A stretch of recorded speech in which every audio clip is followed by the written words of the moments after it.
ED और अदालत दोनों के सामने पेश होने के लिए नखरे दिखा रहे अरविंद केजरीवाल को 2 दिनों की लंबी सुनवाई के बाद सेशंस कोर्ट ने तगड़ा झटका दे दिया। सत्र न्यायालय ने निचली अदालत के समन पर स्टे लगाने से इनकार कर दिया। अब केजरीवाल को कुछ घंटे बाद राउज एवेन्यू कोर्ट में हाजिर होना पड़ेगा और जमानत पाने की कोशिश करनी होगी। लेकिन अरविंद केजरीवाल को जमानत मिल पाना आसान नहीं है। अगर ईडी कोर्ट में केजरीवाल से पूछताछ के लिए अड़ गई तो फिर कोर्ट भी केजरीवाल की कोई मदद नहीं कर सकता। कोर्ट को केजरीवाल को ईडी के हवाले करना ही होगा। अरविंद केजरीवाल ईडी के एक के बाद एक समन को अवैध बताते रहे और उनके सामने पेश होने से बचते रहे।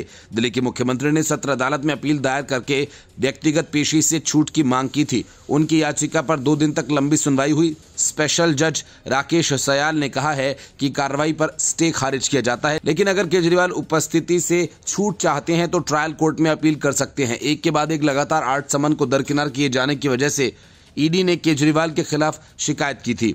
सीएम पर आईपीसी की धारा 174 लोक सेवक बुलावे पर हाजिर न होना के तहत मामला चलाए जाने की मांग की थी। अतिरिक्त मुख्य मेट्रोपॉलिटन मजिस्ट्रेट दिव्या मल्होत्रा की अदालत ने प्रथम दृष्टया केजरीवाल के खिलाफ ईडी के आरोपों को सही माना और केजरीवाल को हाजिर होने के लिए समन भेजा।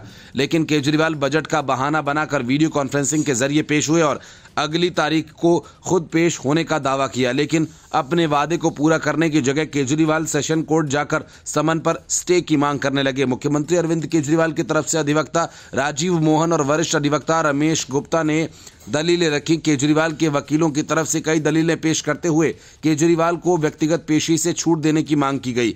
ईडी की ओर से पेश हुए additional solicitor general S V Raju ने याचिका का पुरजोर विरोध किया। कोर्ट ने गुरुवार को पहले और शुक्रवार को दूसरे समन पर दोनों पक्षों की सुनवाई करने के बाद फैसला कुछ घंटों के लिए सुरक्षित रख लिया था।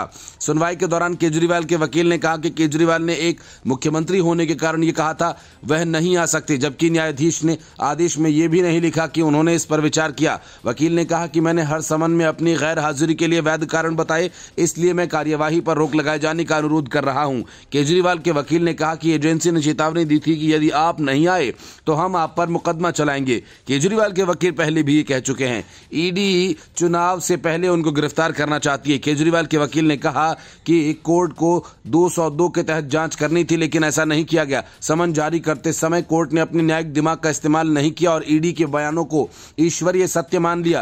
केजरीवाल ने भी समन का जवाब दिया और अगर केजरीवाल ने कहा कि वो चुनाव या बजट सत्र में भाग लेने में व्यस्त हैं तो आपने बस ये मान लिया कि मैंने जो कहा वो सरासर झूठ है और ईडी ने जो कहा वो सरासर सच है। मनी लॉन्ड्रिंग के इसी केस में केजरीवाल से पहले ईडी दिल्ली के पूर्व उप मुख्यमंत्री मनीष सिसोदिया और राज्यसभा सांसद संजय सिंह को भी गिरफ्तार कर चुकी है।